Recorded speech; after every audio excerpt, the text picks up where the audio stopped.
नमस्कार, live news में आप सभी का स्वागत है। मैं हूं आपके साथ गरिमा वाजपेयी। खबरों में आगे बढ़ेंगे उससे पहले एक नजर आज के हेडलाइंस पर डालते हैं। प्रोफेसर मेघनाथ का 85 वर्ष की आयु में हुआ निधन। प्रधानमंत्री मोदी ने जताया शोक। भारत ब्रिटेन संबंधों को प्रगाढ़ बनाने में थी अहम भूमिका। सीएम योगी करेंगे युवा कॉन्क्लेव और यूपी मार्ट का शुभारंभ। इंदिरा गांधी प्रतिष्ठान में आज से लगेगा 2 दिवसीय युवा एक्सपो। यूपी मार्ट पोर्टल की होगी लॉन्चिंग। देश के इन राज्यों में होगी भारी से अति भारी बारिश। यूपी, एमपी और उत्तराखंड सहित अन्य राज्यों को आईएमडी ने जारी किया अलर्ट। दिल्ली सरकार ने कारोबारियों और उद्योगपतियों को दी राहत। अब DSIIDC मान्यता प्राप्त औद्योगिक क्षेत्रों में नहीं लेना होगा नगर निगम से लाइसेंस। लोकप्रिय साबित हो रहा संचार साथी पोर्टल। 15.5 करोड़ लोगों ने किया इस्तेमाल। फर्जी कॉल की संख्या हुई लगभग 97% कम। आज होगी निसार मिशन की लॉन्चिंग। पूरी पृथ्वी को करेगा स्कैन। दुनिया देखेगी भारत की अंतरिक्ष इंजीनियरिंग की ताकत। आप देख रहे हैं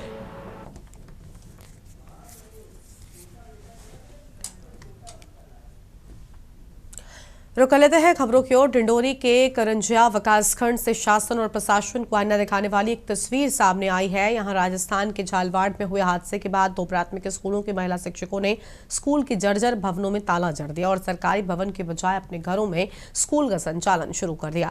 दरअसल आपको बता दें कि बावली और छिट्टीटोला गांव की प्राथमिक शालाओं में 1 से 5वीं तक क्रमशः 29 और 35 छोटे छोटे बच्चे पढ़ने आते थे, जिन्हें जर्जर हो चुके भवनों में बैठना पड़ता था। लेकिन महिला शिक्षकों ने राजस्थान के झालावाड़ में हुई घटना से सबक लेते हुए बच्चों की सुरक्षा के लिहाज से स्कूल लगाने की बजाय अपने घर को ही पाठशाला बना लिया है। दोनों गांवों के स्कूल भवनों की हालत बेहद जर्जर थी। ऐसे में शिक्षक और बच्चे बेहद भयभीत थे।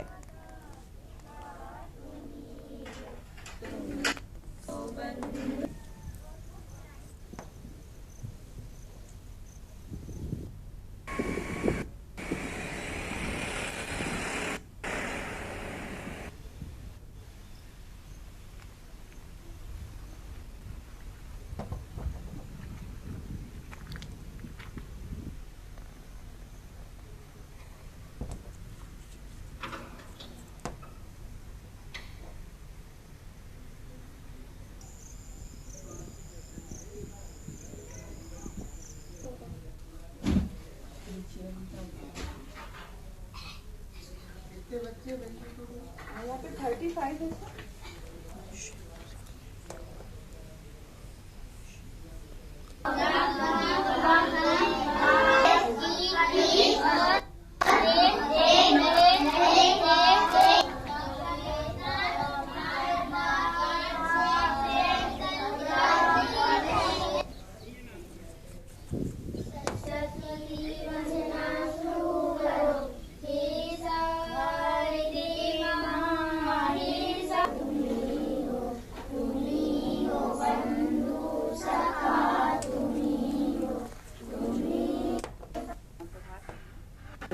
बारिश हो रही, आप सभी ने देखा तो तेज बारिश होने की वजह से जो हमारे स्कूल का छत है वो थोड़ा रिस रहा है कंटिन्यू बारिश की वजह से। लेकिन इससे पहले हम लोग वहीं पे लगा रहे थे तो ऐसा कोई हादसा ना हो जाए कि जिससे हमको या बच्चों को नुकसान हो, इसलिए हमने शिक्षक को कंटिन्यू रखने के लिए बच्चों की सुरक्षा की दृष्टि से हमने शाला का स्थानांतरण जो है वो कुछ समय के लिए अपने घर पे मतलब स्कूल लगा रही हूँ। क्योंकि हमारा स्कूल टूट गई है इसलिए हम यहाँ पढ़ रहे हैं।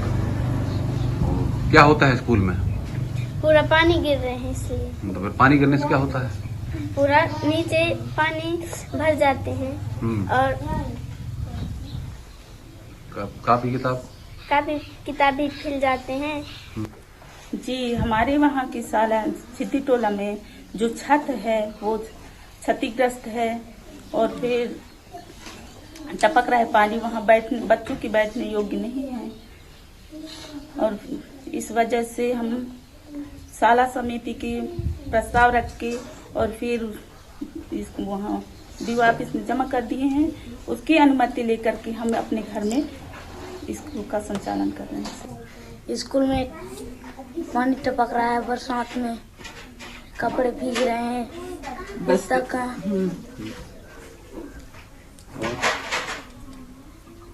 काफी पुस्तक सब भीग रहे हैं, वहाँ पर पानी टपक रहा है।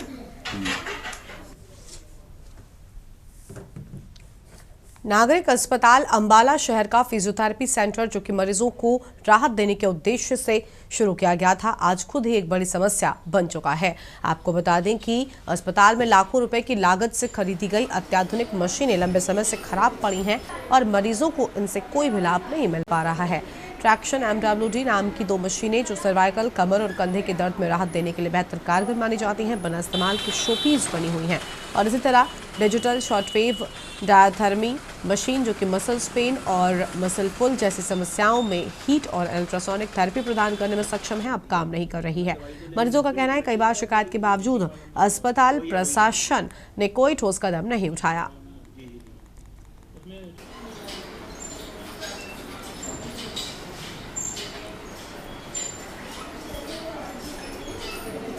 फिजियोथेरेपी कराने आता हूँ, जिससे कि यहाँ पे भी आओ तो कोई ना कोई मशीनें ख़राब पड़ी रहती हैं। और एक ये वाइट सा ये पड़ा है, इसको सफ़ेद आती कहते हैं, मगर ये काम ही नहीं करता। हम गरीब आदमी हैं, बाहर जाके इतने पैसे अफोर्ड नहीं कर सकते।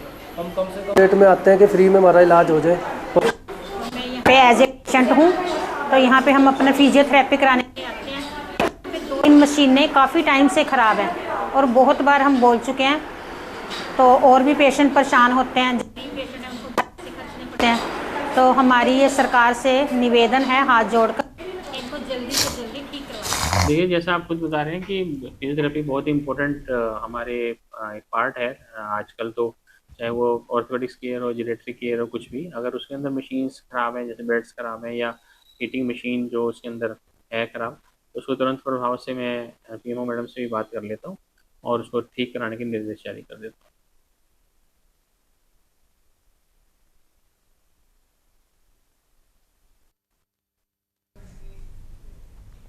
सावन महीने के उपलक्ष्य में संगमेश्वर महादेव मंदिर अरुणाई में चल रही विशेष पूजा में बुधवार की सुबह मुख्यमंत्री नायब सिंह सैनी मुख्य यजमान के रूप में पहुंचकर शिवलिंग पर जलाभिषेक किया।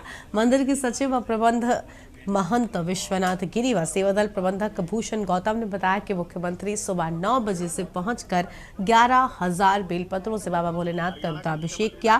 प्रबंधक भूषण गौतम ने बताया कि मुख्यमंत्री का दौरा मंदिर में चल रहे सावन महीने के अनुष्ठानों का हिस्सा रहा है।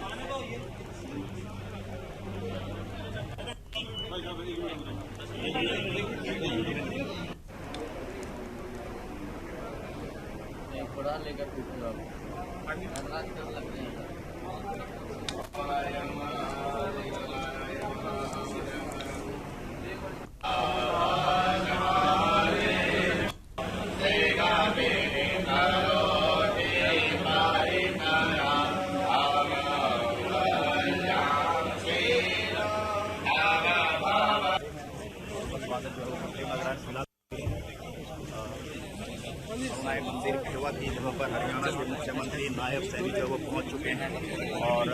और वहीं बात करें तो राज्य मंत्री कमलेश यादव वो मौके पर मौजूद हैं, तुरंत बाजीगर मौके पर मौजूद हैं। जो आगे बढ़ते हैं खबरों की ओर। खबर है खगड़िया से, जहां पर सदर प्रखंड के पंचायत सचिव सुभाष शर्मा की NH 31 पर हुए सड़क हादसे में मौत हो गई। बताया गया कि विभागीय कामकाज निपटाने के बाद वो अपने घर लौट रहे थे। राज्य संविदा कर्मी महासंघ और पंचायत सचिव और संघ पंचायत सचिव के निधन पर गहरा शोक व्यक्त किया है। कर्मचारी नेताओं ने प्रवर्तक साथी को कर्मठ और ईमानदार बताते हुए परिवार के प्रति संवेदना व्यक्त की है।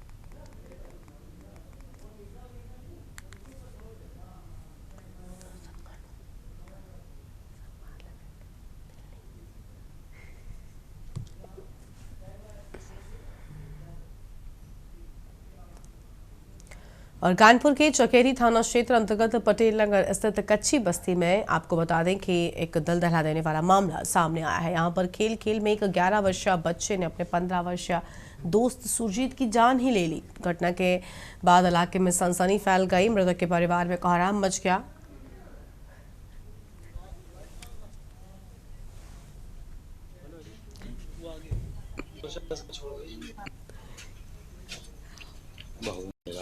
लाइट जला दे नहीं।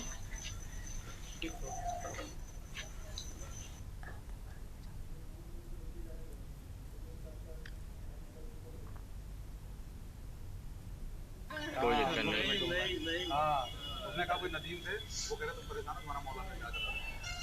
9 बजे के लगभग काशीराम हॉस्पिटल के द्वारा थाना चकेरी पर एक बच्चे के मृत्यु की सूचना मिली।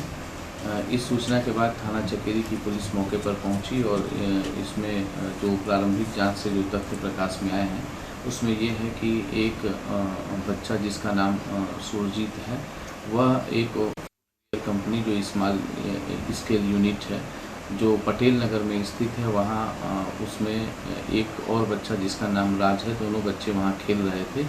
खेल के दौरान जो सुरजीत ने राज को पीछे से पकड़ा हुआ था और उसमें छुड़ाने के लिए उस बच्चे ने वहाँ रखी एक कटर को घुमाया जो उसके जाकर सीने में चुभ गई। उन्हें ले जा करके उनको काशीराम हॉस्पिटल में एडमिट करवाया, जहाँ पर बाद में इस बच्चे की मृत्यु हो गई। खेल में हुआ था, अपन जो है कि खेल रहे थे अपन। कितने बजे खेल रहे थे? तो वही 5 बजे करीब था। क्या घटना हुई है? कुछ घटना कुछ नहीं, यही है कि लग गया था उसके, बस इतना ही घटना है।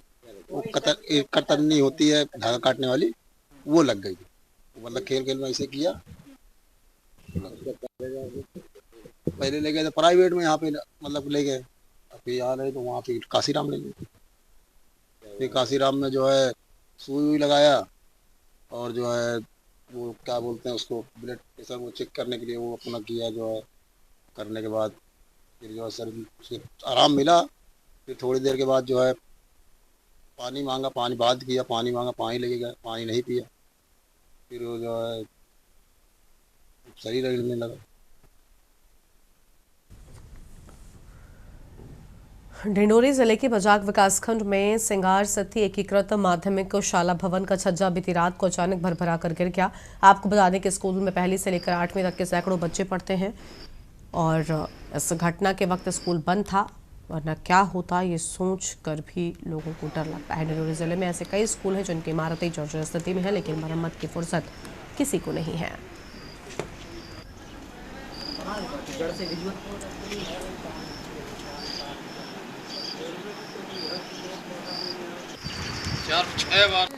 भारतीय जनता पार्टी की सरकार के भ्रष्टाचार का जीता जागता नमूना है।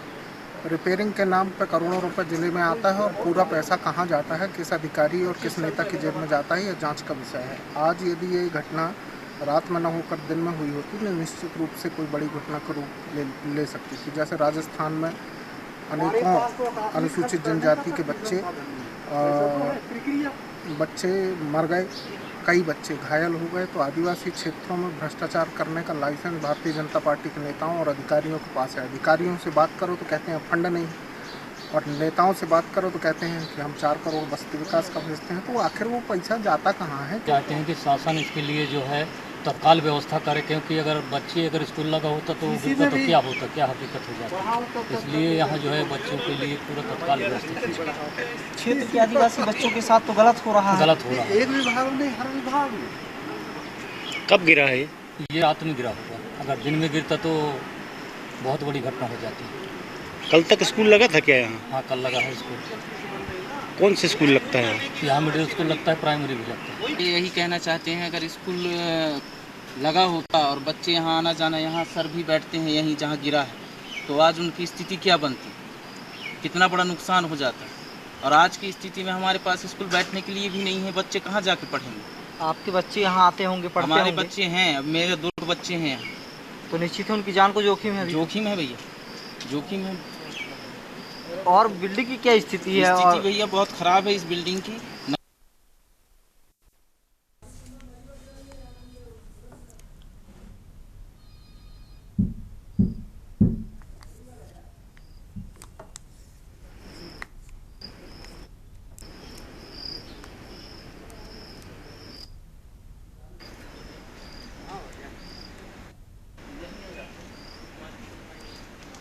चार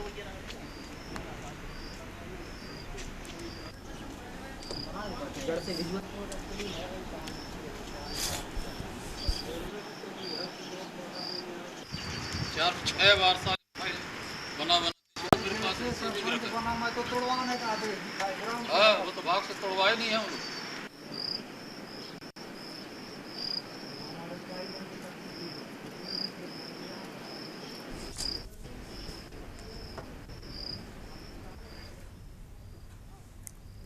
और अगली बड़ी खबर आपको हम अलीगढ़ से बताते हैं। इस बीच बड़ी जानकारी अलीगढ़ से सामने आ रही है, उसका रुख कर लेते हैं, जहां पर शाहगढ़ गांव को लेकर अहम खबर। शाहगढ़ गांव में भारी बवाल देखने को मिला। अलीगढ़ से बड़ी जानकारी आपको हम बता दें, अंबेडकर पार्क में तोड़फोड़ के चलते बड़ा बवाल।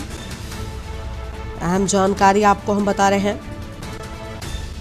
दलित समाज में भारी आक्रोश। बड़ी जानकारी आपको हम बता दें, पार्क में चोरी के भी आरोप लगे।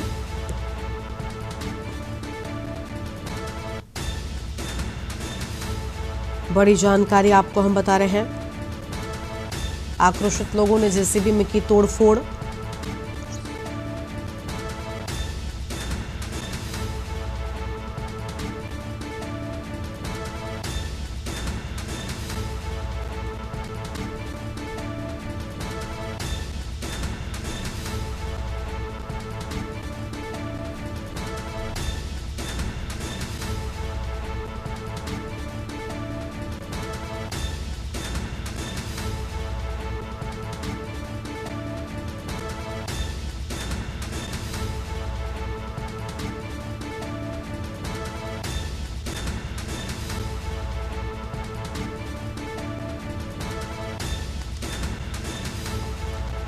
बड़ी जानकारी आपको अलीगढ़ से हम बताते हैं, आक्रोशित लोगों ने जेसीबी में तोड़फोड़ की है। भारी बवाल शाहगढ़ गांव में देखने को मिला है। आम खबर आपको हम बता रहे हैं, प्रदर्शनकारियों ने सख्त कार्रवाई की मांग की है। ये बड़ी जानकारी आपको हम बता दें, अकराबाद क्षेत्र के गांव शाहगढ़ का पूरा मामला है। अहम खबर आपको हम बता रहे हैं, शाहगढ़ गांव का पूरा मामला। हमारे साथ में हमारे संवाददाता इस खबर पर बातचीत के लिए अनिल मीणा जुड़ चुके हैं। अनिल, अंबेडकर पार्क में तोड़फोड़ के चलते बड़ा बवाल होने की बात अलीगढ़ में सामने आई है, पूरी जानकारी क्या है आपके पास में?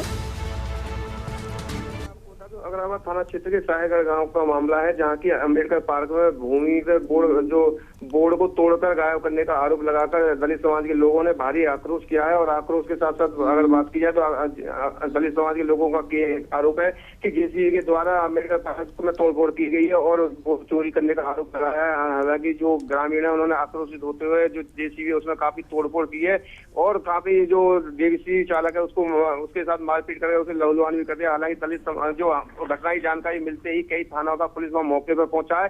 जो दलित समाज के लोग हैं उन्होंने आक्रोशित होकर रोड जाम किया है। रोड जाम करने की अगर बात करें तो जो पुलिस है लोगों ने समझा बुझाकर हालांकि लोगों को शांत किया है। अभी भी जो ग्रामीण जो दलित समाज के जो लोग हैं उनका कहना गया है कि जो अम्बेडकर पार्क में तोड़फोड़ की है उनके खिलाफ सख्त कार्रवाई की और अम्बेडकर जो तोड़फोड़ की है उसको पूरा कराया जाए। पुलिस के आश्वासन के बाद हालांकि ग्रामीण शांत तो जरूर हुए, लेकिन अभी अगर बात की जाए तनाव को देखते हुए भारी पुलिस बल गांव में तैनात कर दिया गया है, जिससे कि गांव का माहौल ना कर पाए। हालांकि घटना की जानकारी मिलते ही जनपद के तमाम आला अधिकारी वहां मौके पर पहुंचे हैं और घर में तमाम पहलुओं पर जांच कर रहे हैं कि आखिरकार किसके कहने पर जेसीबी के द्वारा तोड़फोड़ की गई है या ग्रामीणों के द्वारा की गई है। तो उसी तमाम पहलुओं पर जांच करते हुए अधिकारियों ने आश्वासन दिया ग्रामीणों को, दलित समाज के लोगों को जांच की जाएगी और जांच के बाद जो भी दोषी होंगे उनको किसी को बख्शा नहीं जाएगा, क्योंकि जो माहौल खराब करने वाले जो व्यक्ति हैं उनके खिलाफ प्रशासन सख्त कार्रवाई करेगा। जी शुक्रिया अनिल आपको हमारे साथ जुड़ने के लिए और अहम जानकारी के लिए।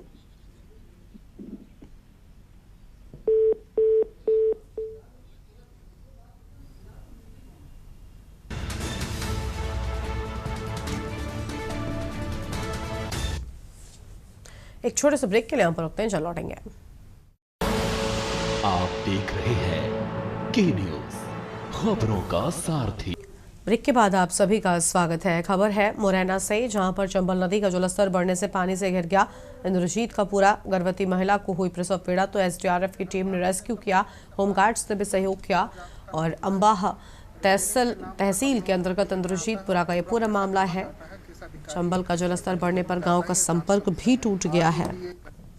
रात में न होकर दिन में हुई होती तो निश्चित रूप से कोई बड़ी घटना का रूप ले सकती थी। जैसे राजस्थान में अनुसूचित जनजाति के बच्चे बच्चे मर गए, कई बच्चे घायल हो गए। तो आदिवासी क्षेत्रों में भ्रष्टाचार करने का लाइसेंस भारतीय जनता पार्टी के नेताओं और अधिकारियों।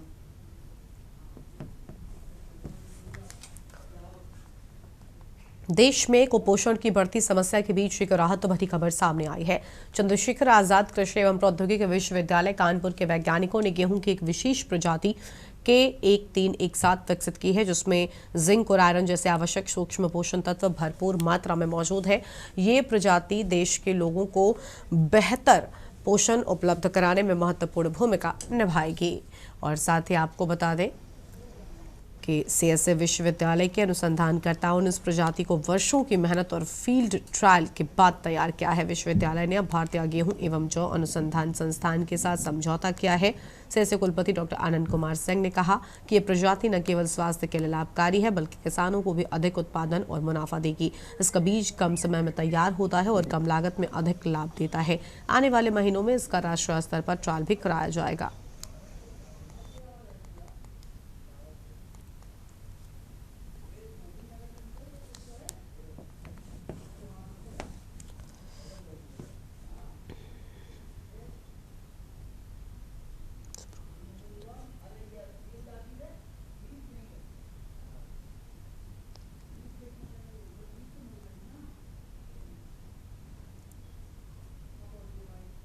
कृषि क्षेत्र में नए नए शोध करने में कानपुर का CSA विश्वविख्यात रहा है। एक बार फिर से CSA ने गेहूं की 1317 प्रजाति को इजाद किया है। गेहूं की इस प्रजाति में क्या कुछ खासियत है, ये बताने के लिए CSA के VC डॉक्टर आनंद कुमार सिंह हमारे साथ हैं। उनसे बातचीत कर लेते हैं। सर, क्या है इस गेहूं की खासियत और इसको किस तरीके से किसान उपज करके अपना लाभ पा सकता है? इस वैरायटी की जो खासियत है, बड़े ही वांछित खासियत हैं, जो कि आज के युग में, आज के समय में जब मौसम परिवर्तन हो रहा है, जो प्रजाति, जिस तरीके की प्रजाति चाहिए, वो सारे गुण इसमें हैं। एक तो पोषण के लिए इसमें 10.5% प्रोटीन है। दूसरा, कम पानी में इसकी खेती की जा सकती है। 2 से 3 इरिगेशन सिंचाई करने के बावजूद भी इसकी उत्पादकता 5 टन से ऊपर है, जो कि देश की औसत उत्पादकता से बहुत ज़्यादा है। दूसरा, इसमें बीमारियां और कीड़े बहुत ही कम लगते हैं, जिससे कि खेती में, ये इस वैरायटी के द्वारा अगर गेहूं की खेती की जाती है तो खर्च में बहुत ही कटौती होगी। खर्च में कटौती होने का सीधा मतलब होता है किसान की आय को बढ़ाना होता है। इस वैरायटी की, इसको हम लोगों ने राष्ट्रीय स्तर पर नोटिफिकेशन कराया भारत सरकार के कृषि मंत्रालय से, जिसकी वजह से इस वैरायटी की बीज की डिमांड 6 से 8 राज्यों से आ रही है, जो कि हमारे लिए बहुत सुखद समाचार है। जो ब्रीडर्स हैं, जो प्रजनक हैं इस वैरायटी के, इस विश्वविद्यालय के, उनके लिए बहुत ही शुभ समाचार है कि उनके प्रयास राष्ट्रीय स्तर पर रिकॉग्नाइज किए जा रहे हैं और बताया जा रहा है। अगर वहाँ पे उनकी खेती अच्छी तरीके से सफलतापूर्वक हो जाती है, जो कि मूल्यांकन के बाद ये डिमांड आ रही है, इसका मतलब कि ये वैरायटी वहाँ पे अच्छा करेगी ही। हम लोग इंतजार कर रहे हैं कि हम बीज वहाँ पे दे रहे हैं, जैसे राजस्थान है, मध्य प्रदेश है, नॉर्थ ईस्ट के राज्यों से भी डिमांड इसकी आ रही है, बिहार से आ रही है, उत्तर प्रदेश के बुंदेलखंड से आ रही है। जो वहाँ पे हमारी वैरायटी पिछले साल भी गई थी, इस साल भी जा रही है। डेटा हम लोग इकट्ठा करेंगे, उसके अनुरूप हम लोग अपनी स्ट्रेटजी, अपनी सामरिकता निर्धारित करेंगे कि कैसे इस वैरायटी पे और अच्छे तरीके से कार्य करके बीज की मात्रा को, किसान को सहभागी बना करके, ज़्यादा से ज़्यादा बीज बना करके किसानों को दें, ताकि इसका क्षेत्रफल बढ़े और किसानों की आय बढ़े। इसी के साथ टिकाऊपन हो खेती में, गेहूं की खेती में, और समाज को एक ऐसा गेहूं मिले जो कि पोषक हो, जिसमें कि प्रोटीन 10.5% या उससे ज़्यादा ही है। हमारे साथ CSA के VC, जिनका ये कहना है कि CSA में ज़्यादा से ज़्यादा जो फसलें हैं उनके ऊपर शोध करा जा रहा है, ताकि उनको किसानों तक पहुंचाया जा सके और किसानों की आय को बढ़ाया जा सके। कानपुर से K न्यूज़ के लिए सारिका गुप्ता की रिपोर्ट। जीवन शैली के बिगड़ जाने से तथा खान पान का सही न होना हेपेटाइटिस बीमारी को बढ़ावा दे रहा है। हेपेटाइटिस बीमारी से बचाव करने के लिए सोमवार को वर्ल्ड हेपेटाइटिस दिवस के अवसर पर गणेश शंकर विद्यार्थी सुपर स्पेशलिटी PGI में सभागार में एक साइंटिफिक संगोष्ठी का आयोजन किया गया। संगोष्ठी में बताया गया कि प्रतिवर्ष लगभग 2400 मरीजों की माइक्रोबायोलॉजी में जांचें जा रही हैं, जिसमें 3.5% लोग हेपेटाइटिस बीमारी से पीड़ित हो रहे हैं। इस बीमारी से बचाव करने और इसके लक्षण के बारे में संगोष्ठी के माध्यम से जागरूक किया गया है। इस बारे में अधिक जानकारी गैस्ट्रो एंट्रोलॉजी विभागाध्यक्ष डॉक्टर विनय कुमार ने के न्यूज के साथ साझा की है। Initially, when we start 90 or 120, then after giving the treatment, that came to fall below 35. So that is the functional cure. So what is functional cure? When the HBsAg antigen that also becomes negative. So as we know that the slide ELISA which we do that detects HBs, that is the first and foremost. As we know, biochemistry. So when the LFT of the patient that normalizes. ये world hepatitis day के अंतर्गत एक programme है, national viral hepatitis control programme, जो central government का programme है। इसके अंतर्गत हम लोगों ने संगोष्ठी का आयोजन किया गया। इस कार्यक्रम का उद्देश्य है कि आम पब्लिक में, हेल्थ केयर वर्कर्स में, डॉक्टर में हेपेटाइटिस बी, सी, ए, ई के प्रति जागरूकता पैदा करना, उसके लक्षणों को पहचानना और इलाज की विधियों को जानना है। सबसे पहली बात हम लोगों ने कम्युनिटी मेडिसिन के डॉक्टर अश्विन उन्होंने बताया कि कैसे बीमारी किस कंडीशन में फैल रही है, ज़्यादा किनको ज़्यादा हो रही है, किस रीजन में ज़्यादा है। उसके बाद माइक्रोबायोलॉजी में डॉक्टर हर्षिता ने इनके टेस्ट के बारे में बताया, कौन कौन से टेस्ट किए जा रहे हैं। डॉक्टर रंजीत निम ने पोस्ट एक्सपोजर प्रोफिलैक्सिस के बारे में कि वायरस एक्सपोजर होने के बाद में कैसे रोका जा सकता है, हेपेटाइटिस बी के बारे में।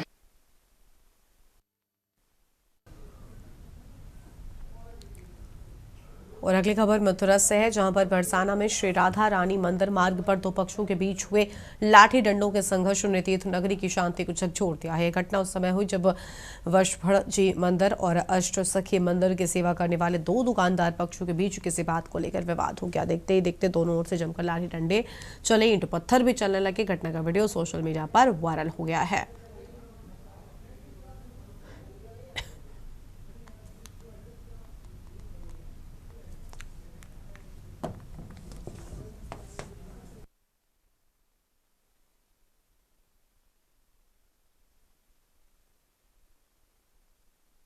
जनपद मथुरा के थाना बरसाना का एक सोशल मीडिया पे वीडियो वायरल हो रहा है, जिसमें दो पक्षों में मारपीट होना दिखाया गया है। इस प्रकरण की जांच कराई गई है। थाना बरसाना के में कस्बा में एक सुदामा चौक है, जहां पर दो लस्सी विक्रेताओं में लस्सी के ग्राहकों को अपनी तरफ आकर्षित करने को लेकर के मारपीट हुई है, जिसमें जो लस्सी के कुल्हड़ होते हैं वो भी उनके द्वारा भी चोट पहुंचाई गई है। एक महिला को चोट आई है, उसका तत्काल हम लोगों ने मेडिकल कराया है और इस प्रकरण में अभी तहरीर प्राप्त की जा रही है। जो भी दोषी होगा उसके विरुद्ध कठोर कार्रवाई की जाएगी।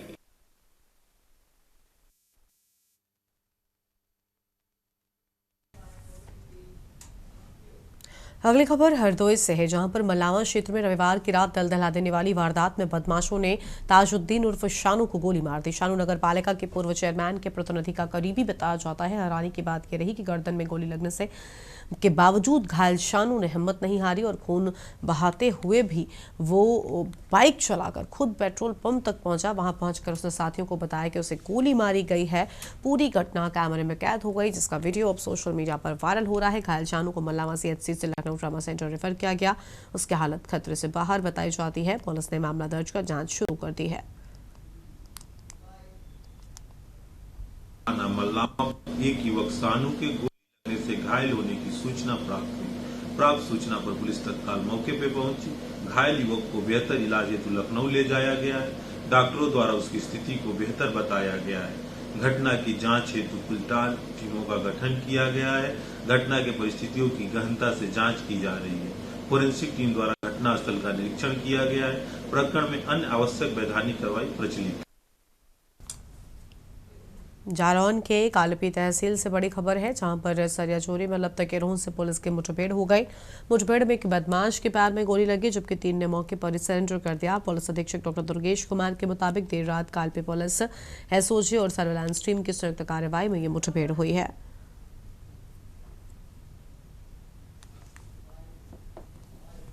9 जुलाई में 2 घटनाएं सरिया चोरी की हुई थी। एक निर्माणाधीन पेट्रोल पंप से, एक निर्माणाधीन मकान से। दोनों लगभग 20 कुंतल के आसपास। उसके अलावा 1-2 जगह इस तरीके की चोरी का अटेम्प्ट भी हुआ था। इस गैंग की मोडस ऑपरेंडी थी कि वहाँ जो भी चौकीदार होता था उसको सोने में बांध देते थे और फिर वहाँ से सरिया चुरा के ले जाते थे। अपर पुलिस महानिदेशक कानपुर पुलिस उप महानिरीक्षक झांसी परिक्षेत्र द्वारा इस घटना को प्रियॉरिटी पर लेकर अनावृत करने का, अभियुक्तों की गिरफ्तारी का निर्देश दिया गया था। उस क्रम में 2 टीमें क्षेत्राधिकारी कालपी के नेतृत्व में गठित की गई थी, एक एसओजी की, दूसरी इंस्पेक्टर कालपी की। खबर है कासगंज से, जहां पर जवाहर नवोदय विद्यालय चुथरा का एक वीडियो सोशल मीडिया पर वायरल हो रहा है, जिसमें छात्र मेस में हंगामा करते और तोड़फोड़ करते हुए नजर आ रहे हैं। बताया जा रहा है कि सोमवार की रात खराब खाने को लेकर हंगामा हुआ था और पानी की कमी को लेकर छात्रों ने विरोध किया था। प्रिंसिपल आर सिंह ने घटना की जानकारी से इनकार किया, जबकि जिला विद्यालय निरीक्षक ने आज स्कूल जाकर जांच की बात कही है।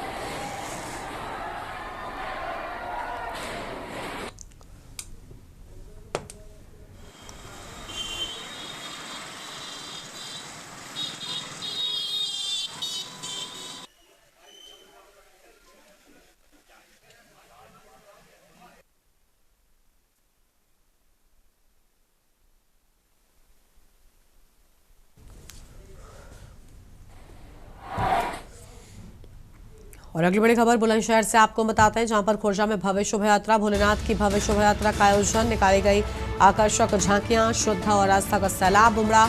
हजारों की संख्या में पहुंचे श्रद्धालु, प्रशासन मुस्तैदी से तैनात रहा है।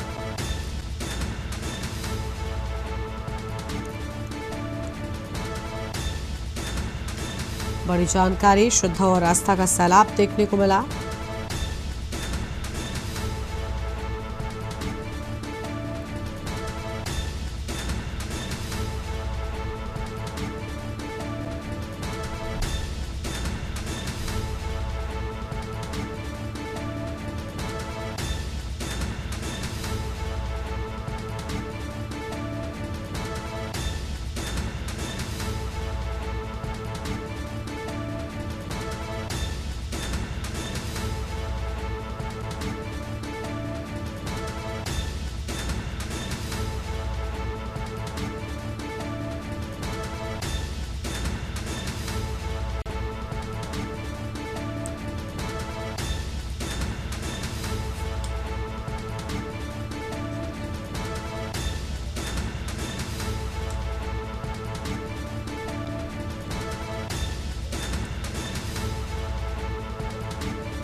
अलीगढ़ से खबर है, मौलाना साजिद रशीदी की टिप्पणी का विरोध, सपा महिला सभा की पदाधिकारी ने जताया विरोध। जिलाध्यक्ष सुनीता यादव ने उठाया एफआईआर दर्ज करने की मांग। सपा नेत्री ने मौलाना को गिरफ्तार किया और गिरफ्तार किए जाने की मांग उठाई। माफ कीजिएगा, सपा नेत्री की ओर से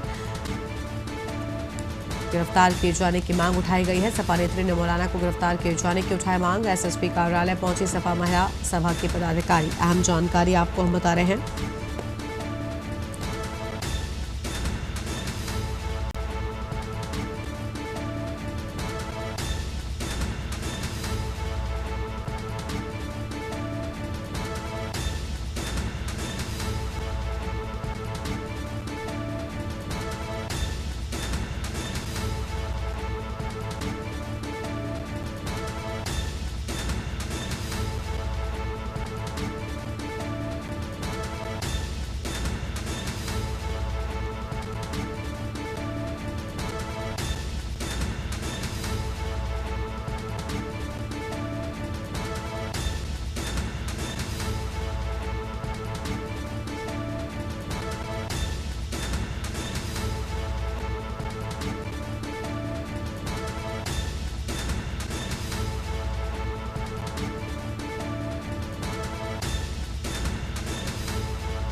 आगे बढ़ते हैं खबरों की ओर। अलीगढ़ से बड़ी जानकारी आपको बताते हैं। पुलिस टीम से बदसलूकी। बन्ना देवी थाना क्षेत्र के सराय रहमान में बवाल। शिकायत पर पहुंची पुलिस से बदसलूकी।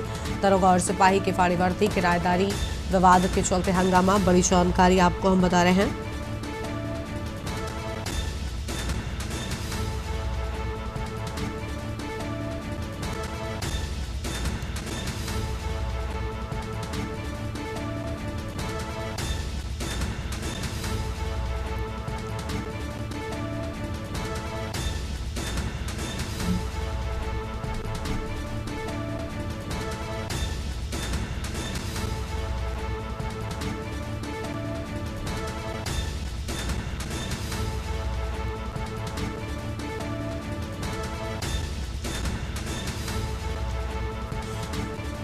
अलीगढ़ से बड़ी खबर। पुलिस टीम से बदसलूकी की बात सामने आई है। बड़ी जानकारी आपको हम बता रहे हैं।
आगे बढ़ते हैं खबरों की ओर और अगली बड़ी खबर आपको अमरनाथ यात्रा से जुड़ी बताते हैं, जहां पर 36 घंटों के लिए अमरनाथ यात्रा को रोके जाने की बात सामने आई है।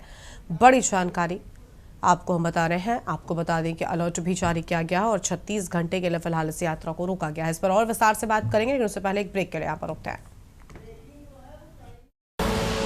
आप देख रहे हैं के न्यूज़, खबरों का सारथी।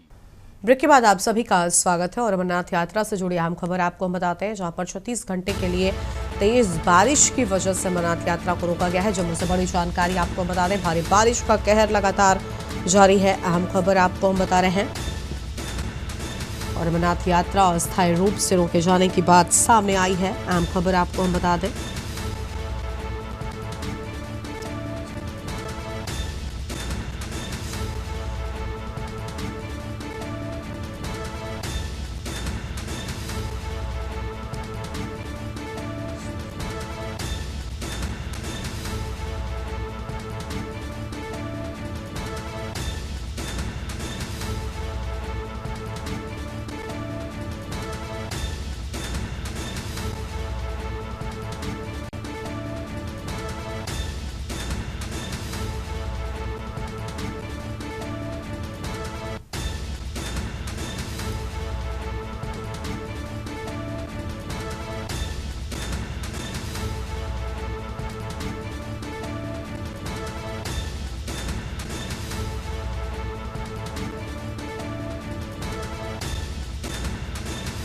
जम्मू से बड़ी खबर, तेज बारिश से अमरनाथ यात्रा रोके जाने की बात सामने आई है। बड़ी जानकारी आपको हम बता रहे हैं।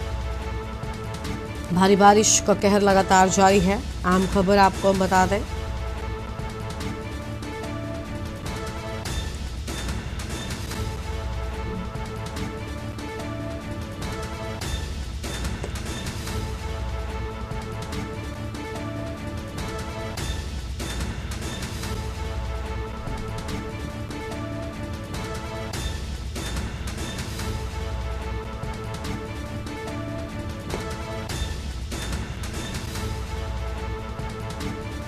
और इसी खबर पर बातचीत के लिए हमारे साथ में नीरज कश्यप जुड़ चुके हैं, हमारे सहयोगी हैं। नीरज जी, पूरी जानकारी क्या है? बताया जा रहा है तेज बारिश के चलते अमरनाथ यात्रा को फिलहाल के लिए रोक दिया गया है। जी हाँ, बिल्कुल यात्रा को रोक दिया गया है। बारिश के कारण जो है पहलगाम रूट जो है वहाँ से भी बारिश के कारण जो है यात्रा रोकी गई है, और जो बालटाल का रूट है वहाँ से भी यात्रा रोक दी गई है।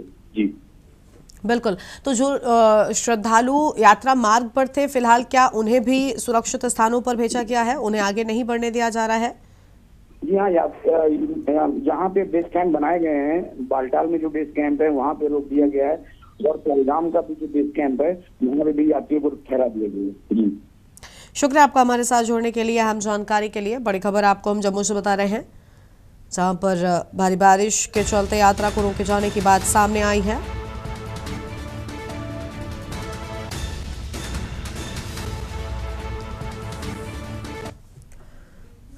इस बुलेटिन में इतना ही। तमाम बड़ी खबरों के लाभ देखते हुए के न्यूज़ इंडिया। नमस्कार। आप देख रहे हैं के न्यूज़, खबरों का सारथी।